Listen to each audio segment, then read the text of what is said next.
Hello everybody and welcome to GoAndGarrett. Today, because I've been asked a few times about the rip-off 250 from Hong Kong that costs about £50 against the genuine Garrett Ace 250 which costs about £185.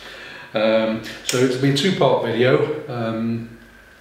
First part, I'm just going to do a build comparison and the pros and cons between the two, because believe it or not, the cheap one has got a couple of features that I personally feel could make the 250 a little bit better, as daft as it seems, and I'll just run through them with you very slowly. Okay, so we'll work our way from the top to the bottom.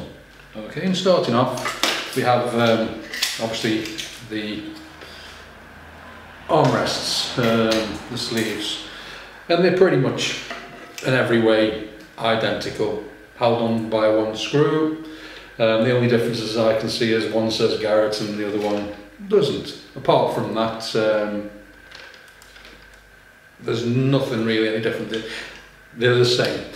Now I haven't purchased this, I just happened to get hold of it, so the Velcro holder there was missing when I bought it, so I can't comment on the quality of that, or indeed if it did come with one, but it has got the holes for one. So that's point number one. So that's a pretty good start.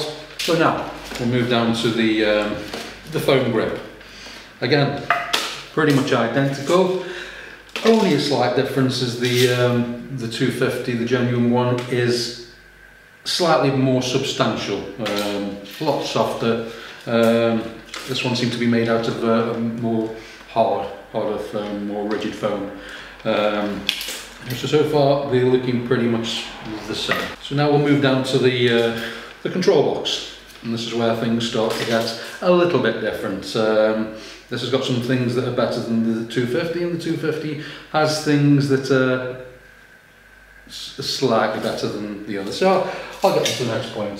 So for starters, the headphone jack on Fate 250 sits right on the top here. Some people might think that's a good idea. As we know, the Ace 250 is under and to the side. It takes the bigger size jack, the Fate one takes the smaller, but sitting on the top, you know, unless you've got a cover for it, if it's raining, you know, water's going to get in there and mess up with the electronics. So yeah, a bad point. The screens, they're pretty much similar. You have the settings, the modes, enter, the power, everything's the same, pinpoint. Now, there's a couple of things on the cheaper one, the Fate one, that I actually prefer. Number one, if I switch it on, you'll see it's backlit. Now, you know, in the winter time in the UK, when it's getting dark at 3 o'clock in the afternoon, it's making a noise now, I'll turn it off. You know, it's getting dark 3:30. Would be nice if the 250 had a backlight on there, you know, just so you can see the display. So that's a good thing about this one, one thing that I really like. And also, it has, I don't know if you can see it on there, don't know if the camera will focus, volume control for the, obviously for your headphones. Again, brilliant feature. One that I would like to see on the Ace 250. It'll probably never happen now because it's an older machine. But yeah, two things there: the backlight and, like I say, the volume control. Brilliant. The battery compartment. I'll have a look at this. On this one, it's a little easier to open than the Ace 250. Maybe a little bit too easy, but the build quality on here is really cheap and nasty. It also takes 6 batteries as opposed to the 250's 4 batteries. It's got the feature where you can just take the batteries out, which can be good, but I imagine after moving it around so many times that the wire might snap. If you can get spare parts for it, it wouldn't be a problem because it actually completely unplugs. So it could be an issue. I imagine the extra 2 batteries are, maybe it uses more power up purely because it's backlit. That would make a massive difference, I imagine.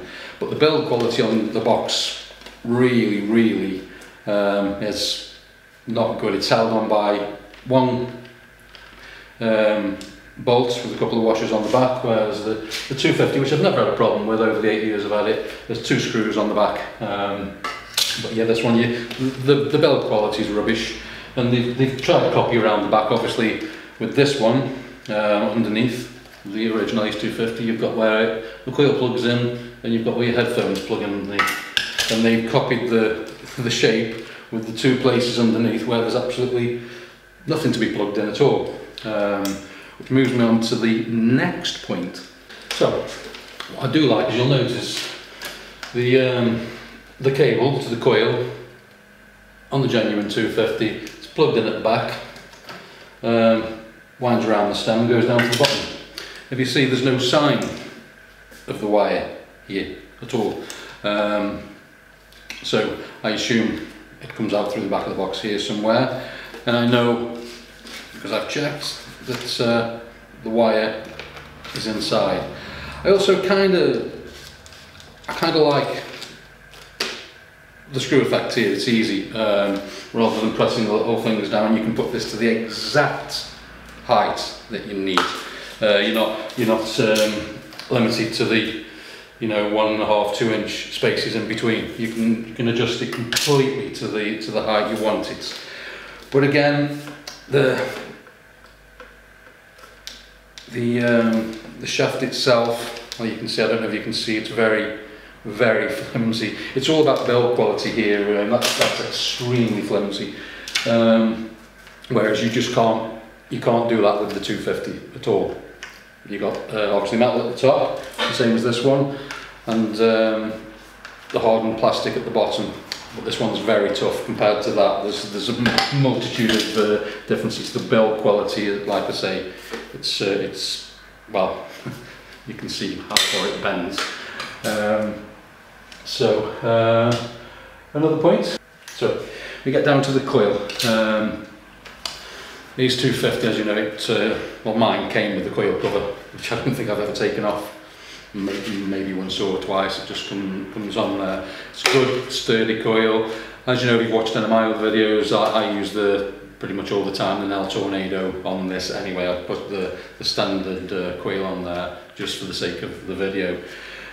Joins in a good place. Never had a problem with this machine over 8 years. Nothing's ever had to be replaced, repaired, or anything. It's as good as the day I bought it, and I've used it for thousands and thousands of hours and found thousands and thousands of coins and different things. It's a fantastic machine for the money, for a starting machine. I got it for a starting machine and ended up with it for 8 years, and I've moved on to the AT Pro International now, but I still take this out as a backup because you just never know. And this finds just as much as anything else on wet sand, dry sand, in the fields. It's a cracking machine.